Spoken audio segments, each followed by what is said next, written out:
오늘도 새로운 날을 주셨는데요. 자, 우리 기도 좀 한번 따라 하겠습니다. 하나님의 영광과 임재가 있는 예배를 드리게 하시고 하나님이 함께 하시는 삶이 되게 하소서. 아멘. 그대로 될 줄 믿습니다. 사람이 하나님을 지식으로 알 때와 직접 하나님을 체험할 때와는 그 차이가 엄청나요. 한마디로 우리가 엄청난 차이가 있을 때 뭐라고 얘기해요? 무슨 차이? 천지 차이라고 얘기하잖아요. 죄인된 인간이 하나님을 직접 체험하게 되면 본질적으로 마음의 두려움과 온몸이 떨리게 돼 있어요. 그러나 죄를 회개하고 하나님 앞에 합당한 모습으로 하나님을 만나면 하나님을 경외함으로 만나게 되고 그 영광과 감격과 기쁨을 주체할 수 없게 돼요. 오늘 본문에서 솔로몬이 성전을 건축하고 성전 봉헌 예배를 드릴 때 놀라운 일이 생겨요. 성전 안에 하나님의 영광이 구름으로 가득 차게 돼요. 그래서 구름의 어떤 그 영광으로 인해서 제사장들이 제대로 서서 봉사를 못할 정도로 온몸이 떨리고 말이죠. 그 강력한 영적인 어떤 그 힘에 의해서 이 제사장들이 서로 봉사하는데 어려울 정도로 그 정도가 됐단 말이죠. 이 영광의 구름은요, 하나님께서 성전에 임하신 증거예요. 다시 말해서 솔로몬이 건축한 성전이 하나님이 기뻐하시고 인정하시는 성전이 되었고 하나님께 드렸던 예배가 온전한 예배가 됐다는 것을 하나님이 인정하시는 거거든요. 12절에 보면 이렇게 시작하죠. 그때라는 말은 성전 안에 영광의 구름이 가득 차 있었을 때를 말하는 거죠. 이것을 직접 보고 체험한 솔로몬 왕은 너무나도 감격해서 이스라엘 백성들에게 자신이 깨달은 영적 교훈을 나누면서 축복하는 장면이 나오는 거예요. 이렇게 하나님의 은혜를 체험하면요, 사람의 마음 가운데 감동이 있고 기쁨이 있어서 다른 사람들 축복하고 싶어요. 막 축복하고 싶어요. 여러분이 하나님의 은혜를 받았나 안 받았나 확인하는 길은 자꾸 사람들한테 축복하고 싶어요. 하나님 때문에 저 사람이 복 받으면 좋겠다 하는 그런 마음이 자꾸 생기는 거죠. 자, 솔로몬이 이스라엘 백성들 함께 성전을 건축하고 하나님 앞에 온전한 예배를 드렸더니 하나님이 받으시는 증거가 구름으로 영광으로 임재로 나타났을 때 너무나 기뻐서 하나님에 대한 영적 교훈을 나누는 거예요. 첫 번째는 뭐냐면 거룩한 하나님은 거룩한 장소에 임하시는 분이다라는 것을 나누고 있어요. 12절 13절에 보면 그때에 솔로몬이 이르되 여호와께서 캄캄한 데에 계시겠다 말씀하셨사오나 내가 참으로 주를 위하여 계실 성전을 건축하였사오니 주께서 영원히 계실 처소로소이다 하고 솔로몬이 하나님을 새롭게 깨달아요. 하나님 이런 분이시구나 하는 것을 새롭게 알게 되는 거예요. 그러니까 하나님께서 캄캄한 데 계시겠다 말씀하셨다라고 지금 기록되어 있죠. 하나님 왜 캄캄한 데 계시지? 이게 무슨 뜻일까요? 이 얘기는요, 하나님은 거룩하셔서 죄인된 인간이 감히 접근할 수 없다는 거예요. 그래서 하나님이 일부러 자신의 이 거룩함이 너무나도 강렬하기 때문에 사람들 앞에 나서지를 않으시는 거예요. 마치 빛이 너무 강렬해서 두꺼운 커튼을 앞에 가려야만 하는 그런 상태. 그런 하나님이라는 거예요. 그런 하나님이 구름으로 성전에 임했다고 하는 것은 얼마나 하나님이 예배를 받으시고 함께 있기를 원하신가를 솔로몬이 깨달은 거예요.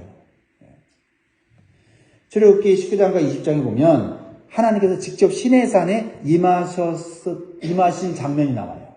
그때 하나님이 빽빽한 구름 가운데 나타나세요. 빽빽한 구름 가운데 나타났다는 거예요. 구름에 빈틈이 없는 거예요. 왜요?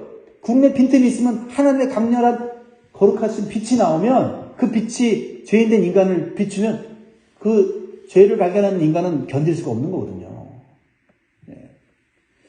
그래서 하나님께서 모세 외에는 하나님께 가까이 오지 말라고 그랬어요. 가까이 오지 말고 산 밑에 있으라고 말씀하셨습니다.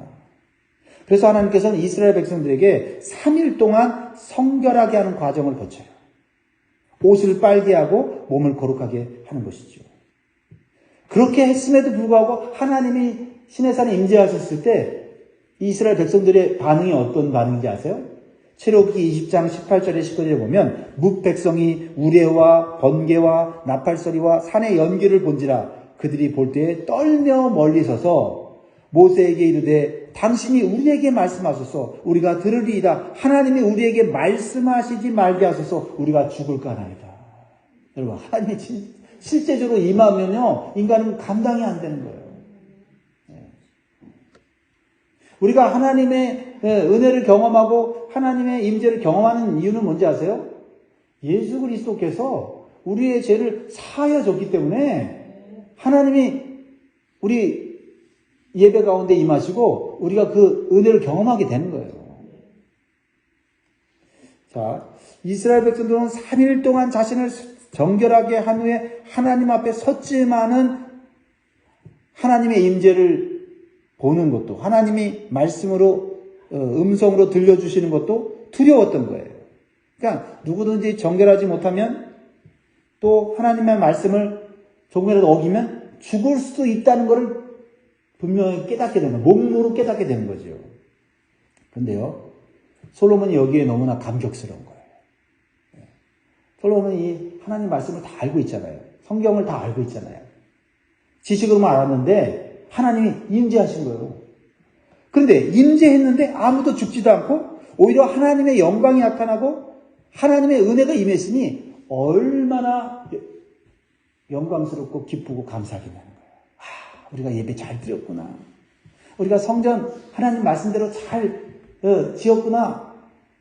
하나님께서 임하신 증거를 보니 하나님이 우리 가운데 임하셔서 이제 축복을 해주시겠구나 하는 생각이 드니까 너무나도 기쁜 거예요. 그래서 자신이 깨달은 것들을 백성들과 나누고 있는 것이죠. 비록 부족한 인간들이 지은 성전이지만 하나님 말씀대로 성전을 건축했기 때문에 크시고 거룩하신 하나님이 임재할 수 있었다는 거죠. 또한 죄를 회개하고 합당한 예배를 드림으로 거룩한 몸과 마음이 된 성도들이 모인 장소이기에 거룩하신 하나님이 임할 수 있었다라는 것입니다. 솔로몬 성전에 하나님이 하셨다는 것은 바로 뭐예요? 이제부터 하나님이 함께 하신다는 증거다. 하나님이 함께 하시면 어느 누구도 해할 수가 없고 어떤 대적이 공격한다고 해도 하나님께서 하나님의 백성을 보호하신다는 의미를 갖는 거예요. 이렇게 우리는 하나님 보호해 주십시오. 하나님 함께 해 주십시오. 이런 기도보다 더 중요한 것은 우리가 거룩한 몸과 마음을 준비하면 하나님은 우리와 함께 하기를 원하신다니까요. 사랑하는 성도 여러분, 우리가 모일 때마다 거룩한 예배를 준비할 수 있기를 바랍니다. 그래서 하나님이 임재하시는 예배와 교회 공동체가 되기를 바랍니다. 그러면 하나님께서 평생토록 우리와 동행해 주시고 보호해 주시는 거지요. 두 번째로 솔로몬이 깨달은 것은 하나님이 말씀하신 것은 반드시 이루시는 분이시다라는 거예요. 하나님은 말씀하신 것을 반드시 이루시는 분이시다. 20절 같이 있습니다. 20절 시작. 이제 여호와께서 말씀하신 대로 이루시도다. 내가 여호와께서 말씀하신 대로 내 아버지 다윗을 이어서 일어나 이스라엘의 왕위에 앉고 이스라엘 하나님 여호와의 이름을 위하여 성전을 건축하리라. 모든 것이 하나님 말씀대로 이루어졌다. 솔로몬은 지금 성전 건축을 하고 하나님의 영광이 나타나는 후에 깨달은 것은 하나님은 말씀하신 것을 다 성취하시는 분이다. 과거로부터 영원 전부터 하나님은 말씀하시고 그 말씀을 착착착착 이루어 가신다. 솔로몬이 자신의 인생을 생각하고 그 이전의 선조들의 역사를 생각하니까 감동이 몰려오는 거예요. 자신이 왕이 된 것도 사람의 힘이나 노력으로 된 것이 아니라 하나님의 말씀으로 됐다는 걸 깨달은 거예요. 아버지 다윗에게는 여러 왕자들이 있었죠. 여러 아들들이 있었잖아요.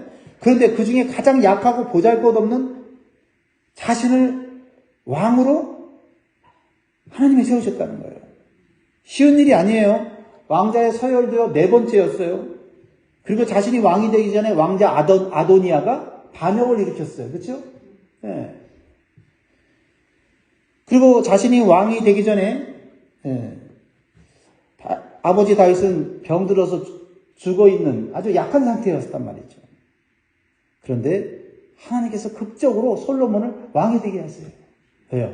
하나님 말씀하셨기 때문에 내 환경과 상황과 관계없이 하나님 말씀이 이루어지더라는 거예요. 세상에서 살다 보면 경쟁해야 되고, 그렇죠? 능력이 있어야 되고 힘이 있어야 되는데, 근데 힘도 없고 능력도 경쟁할 그런 힘도 없는데 하나님이 세우시니까 세워지더라. 그러니까 내가 노력해서 올라가는 것과 하나님이 세워주셔서 올라가는 것은 벌써 차원이 다른 거예요. 우리 자녀들이 그렇게 되기를 원합니다. 하나님이 세워주셔서 잘 되는 인생이 되어야 돼요.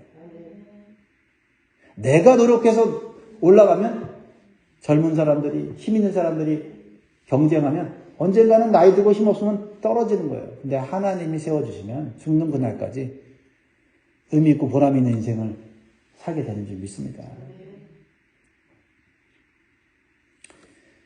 그리고 원래 성전 건축의 소원은 아버지 다윗 왕에게 있었습니다. 그런데 하나님께서는 다윗의 마음은 좋게 받으셨지만 직접 성전 건축하는 것을 허락하지 아니하시고 솔로몬이 성전을 건축할 것이라고 말씀하셨어요. 그대로 된 거예요. 17절 보세요. 내 아버지 다윗이 이스라엘 하나님 여호와의 이름을 위하여 성전을 건축할 마음이 있었더니 18절 여호와께서 내 아버지 다윗에게 이르시되 네가 내 이름을 위하여 성전을 건축할 마음이 있으니 이 마음이 내게 있는 것이 좋도다. 19절 그러나 너는 그 성전을 건축하지 못할 것이요 내 몸에서 나올 네 아들 그가 내 이름을 위하여 성전을 건축하리라 하시다니. 지금 솔로몬이 아버지가 죽고 왕이 됐지만 솔로몬은 아직 힘이 없는 왕이에요. 근데 하나님 말씀은 솔로몬이 성전을 건축한다는 거예요. 그러니까 때로는 하나님께서 내게 주신 말씀이 나의 상황과 안 맞아요. 그럼 우리는 상황을 믿을 건가 말씀을 믿을 건가? 그렇죠. 보세요. 성전을 건축하려면요 수많은 일꾼들이 필요해요. 자원들이 필요하죠. 무엇보다도 나라가 평안해야 돼요. 평안하지 못하고 만약 전쟁이 일어나면 집 하나 못 집니다. 그렇죠? 근데 그 성전을 지으려고 하면 말이죠. 나라가 평안해야 될 거 아니에요. 7년 동안 평안을 주셔야 될 거 아니에요. 사랑의 힘으로 됩니까? 재난이 오고 전염병이 오고 그렇죠? 천재지변이 일어나면은 아무것도 못해요. 그런데 놀랍게도 하나님께서 솔로몬을 통해 성전을 짓겠다고 말씀하시니까 7년 동안 나라가 평안한 거예요. 하나님이 일을 한다고 하니까 하나님이 그 일을 이루시려고 그 일을 이룰 수 있도록 환경도 만들어주시는 거예요. 중요한 것은 하나님 좋은 환경 주세요. 좋은 삶을 살게 하나님 물질을 주세요. 이게 아니라 하나님 주신 사명 감당하고 싶어요. 그러면 그 사명 감당할 수 있도록 평안케 하시고 안정케 하시고 필요한 자원을 주시는 거예요. 우리는 그렇게 기도해야 된다는 말이죠. 그래서 성전 건축하는 동안 재난도 전쟁도 아무런 방해 없이 평안하게 건축할 수 있었던 거예요. 돌이켜보니까 지난 7년을 돌이켜보니까 솔로몬이 너무 감격스러운 거예요. 근데 내가 잘나서 그런 게 아니라 내가 막 땀 흘리고 노력했지만 그것 때문에 된 게 아니라 보니까 하나님의 말씀을 하셨기 때문에 되었고 내가 그 말씀을 붙잡았기 때문에 하나님이 그 말씀을 나를 통해서 역사하신 거라는 거예요. 얼마나 감격스럽겠어요. 저는 이 말씀을 묵상하면서 참 감사하면서도 죄송하더라고요. 저는 인생을 돌이켜보면 하나님 말씀을 순종했던 때도 있지만 순종하지 못한 때가 더 많거든요. 그럼에도 불구하고 이 자리까지 오게 된 것은 진짜 하나님의 은혜다. 그러니까 또 솔로몬이야 말씀을 잘 순종해서 이렇게 복을 받았지만 나는 말씀에 순종하지 못한 적도 많은데 하나님이 긍휼을 베풀어 주셔서 이 자리까지 오게 한 거 생각하면 참 죄송하면서도 감사한 거예요. 하나님은요 시대와 나라와 공간을 뛰어넘어서 그가 하신 말씀을 이루시는 분이다. 내가 어느 나라에 살든 내가 어느 마을에 살든 상관없어요. 하나님 말씀 붙잡으면 하나님 말씀대로 우리는 은혜 받고 축복 받고 살 수 있는 거죠. 창세기에 보면 아브라함에게 하나님께서 그의 자손을 하늘의 별과 바다의 모래같이 많게 해준다고 말씀하셨어요. 이 말씀하셨을 때 아브라함은 아들도 없었어요. 나이가 100살이 다 되었던 때인데 하나님이 약속만 줬어요. 말씀만 줬어요. 아브라함은 뭘 믿었어요? 자신의 상태를 믿었어요? 아니면 말씀을 믿었어요? 말씀을 믿었다고 했어요. 근데 말씀을 믿었지만 또 조금 흔들렸죠. 네. 그러나 하나님 말씀하셨기 때문에 하나님이 이루셨다는 거죠. 놀랍게도 100세의 아들을 주셨죠. 그런데 아브라함의 아들 이삭 한 사람으로부터 수많은 자손들이 번성하려면 수백 년이 걸리는 거예요. 그러면 중간에 전쟁도 있을 거고 재난도 있을 거고 그렇죠? 질병도 있을 거예요. 그러면 자손이 끊길 수도 있고 가문이 망할 수도 있는 거예요. 여러분 이 세상 역사를 보세요. 100년 안에도 200년 안에도 얼마나 많은 이유로 인해서 가문이 무너지고 민족이 망하고 나라가 바뀌기까지 합니까? 그렇죠?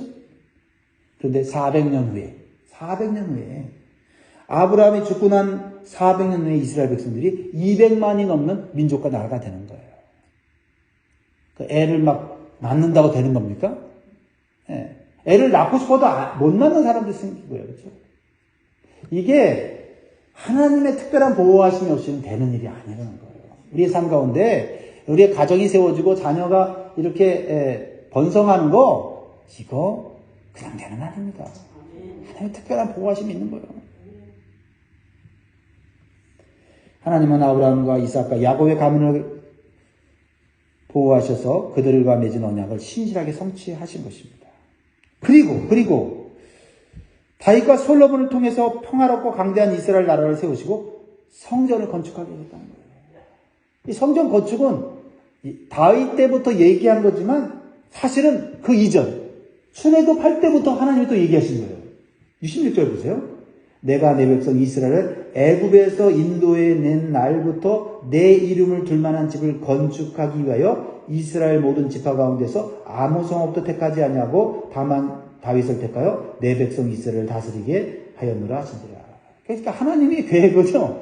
우리가 태어나지도 않은 그 먼 과거에 영원전부터 다 계획하고 계신 거라는 거죠. 우리가 그 말씀을 붙잡고 살면 영원전부터 오래전부터 하나님 말씀하신 것이 내 삶에 이루어지는 거예요. 얼마나 감격스럽냐는 거예요. 하나님 말씀을 붙잡고 사는 인생은 말씀이 이루어졌네. 이렇게 깨닫게 되는 거예요. 할렐루야. 네. 그래서 솔로몬은요. 이러한 신실하신 하나님이 성경에만 나오는 하나님이 아니라 현재 내 삶 가운데 역사하신 하나님으로 직접 체험하게 되었다는 거죠. 사랑하는 성도 여러분, 우리가 여기서 기억해야 될 것이 있어요. 하나님께서 솔로몬을 통해서 성전을 건축하게 하신 것은 솔로몬이 하나님이 주신 말씀대로 순종하였기 때문이다라는 거죠. 하나님 말씀은 이루어져요. 내가 순종하지 않으면 순종한 다른 사람 통해서 이루어지는 거예요. 내가 순종하지 않는다고 해서 하나님 말씀이 안 이루어지는 게 아니에요. 그러므로 내가 정말 하나님의 은혜와 복을 받으려면 내가 그 말씀에 순종해야 돼요. 남이 순종해서 복 받고 간증하는 걸 보면서 침 흘리면서 아휴 나는 왜 저런 일이 안 일어날까? 그렇게 생각하는 게 있어요. 왜 그래요? 내가 말씀대로 안 사니까 그런 거라니까요. 말씀대로 살면 내 삶에 하나님의 놀라운 역사가 일어나는 거예요. 그리고 우리는 감격하는 겁니다. 보세요. 역대상 28장 11절에 12절에 보면 솔로몬이 자기 마음대로 성전을 건축한 게 아니에요. 돈이 있다고 힘이 있다고 자기 취향대로 성전의 기구들을 만든 게 아니에요. 하나님 말씀대로 그대로 성전을 건축한 거예요. 그리고 성전 기구들도요. 하나님 말씀대로 만든 겁니다. 신앙생활 열심히 한다고 내 마음대로 신앙생활 하는 거 아니에요. 열심히 하는 것도 중요하지만 하나님 말씀대로 하는 거예요. 그러니까 하나님 말씀대로 하니까 때로는 절제하게 되고요. 때로는 더 드리게 되는 헌신도 하게 되는 거예요. 어떤 사람들 보면 참 열심히 하는데 자기 방식대로 자기 고집대로 하는 사람들이 있어요. 열심히 하니까 못 건드려. 그거 하나님 기뻐하지 않습니다. 하나님 말씀대로 할 때 내가 이렇게 하고 싶고 내 취향대로 싶고 이 색깔 넣고 싶고 저 색깔 넣고 싶어도 하나님의 말씀대로 하는 건가 하면 우리는 겸손하게 되고 그리고 그 말씀대로 했더니 결과가 더 좋게 나타나는 거죠. 역대상 28장 11절에 12절에 보면 다윗이 성전의 복도와 그 집들과 그 곡간과 다락과 골방과 속죄소의 설계도를 그의 아들 솔로몬에게 주고 또 그가 영감으로 받은 모든 것 곧 여호와의 성전의 뜰과 사면의 모든 방과 하나님의 성전 곡간과 성물 곡간의 설계도를 주고 솔로몬이 아버지가 재물을 물려주고 성전 재료를 물려줬다고 해서 마음대로 지은 게 아니었다는 거예요. 설계대로 했다라는 것입니다. 그게 중요해요. 신앙생활은요, 하나님 앞에 우리가 헌신하는 것도 중요하지만 하나님 말씀대로 하는 것도 중요하다는 거죠. 말씀을 맺겠습니다. 사랑하는 성도 여러분, 하나님께서 말씀하신 반드시 이루어집니다. 여러분에게 내게 이루어지기를 간절히 소원합니다. 이게 중요하죠. 우리 자손들에게 이루어지기를 간절히 소원합니다. 그러므로 우리가 받은 하나님 말씀을 변형하지 말고 있는 그대로 순종하면 하나님께서 우리와 우리 자손들에게 약속하신 대로 은혜를 주시고 복을 주시는 것입니다. 그리고 우리가 드리는 예배 속에 하나님의 임재와 영광을 경험하기 위해서는 먼저 거룩한 마음과 몸을 준비해야 된다는 사실을 기억하시기 바랍니다. 그럴 때 하나님이 함께 하시고 보호해 주시는 은총이 영원토록 함께 있을 줄 믿습니다. 기도하겠습니다.